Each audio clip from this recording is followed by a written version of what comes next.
Bangladesh service rules part 1 এর স্থায়ী পদ, অস্থায়ী পদ ও টেনিউর পদ বিষয়ক আলোচনায় আপনাদের স্বাগত জানাই। বাংলাদেশ সার্ভিস রুলস বিধি 5 এর 42 অনুযায়ী স্থায়ী পদ বলতে নির্দিষ্ট হারের বেতনে এমন একটি পদকে বোঝায় যা কোনো নির্দিষ্ট মেয়াদের জন্য নয়, বরং অনির্দিষ্টকালের জন্য মঞ্জুরকৃত এবং যা সরকারের স্থায়ী প্রশাসনিক কাঠামোর অংশ।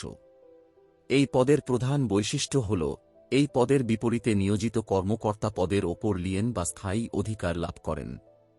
উদাহরণ: বিসিএস ক্যাডারের একজন উপজেলা নির্বাহী অফিসার বা একজন স্থায়ী পুলিশ পরিদর্শক। পদটি স্থায়ী বাজেটের অংশ এবং কর্মকর্তা অবসরের আগ পর্যন্ত চাকরির সুরক্ষা পান। বাংলাদেশ সার্ভিস রুলস বিধি 5 এর 53 অনুযায়ী অস্থায়ী পদ বলতে এমন একটি পদকে বোঝায় যা একটি নির্দিষ্ট বেতনে এবং একটি নির্দিষ্ট সময়ের জন্য মঞ্জুর করা হয়। অস্থায়ী পদে নিয়োগ পাওয়া মানেই ওই পদের ওপর কোনো স্থায়ী অধিকার জন্মায় না।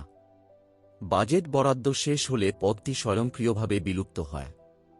উদাহরণ: কোনো উন্নয়ন প্রকল্পের যেমন আশ্রয়ন প্রকল্প বা ডিজিটাল বাংলাদেশ প্রকল্পের আওতায় 3 বছরের জন্য সৃষ্ট হিসাবরক্ষণ কর্মকর্তা পদ। প্রকল্প শেষ হলে পদটিও শেষ হবে। বিধি 5 এর 54 বিধি অনুযায়ী টেনিউর পদ মূলত একটি স্থায়ী পদ, তবে বিধিমালা অনুযায়ী একজন সরকারি কর্মচারী একটি নির্দিষ্ট সময়ের বেশি এই পদে অধিষ্ঠিত থাকতে পারেন না। এর প্রধান বৈশিষ্ট্য হল পদটি স্থায়ী কিন্তু ব্যক্তির অবস্থান সাময়িক।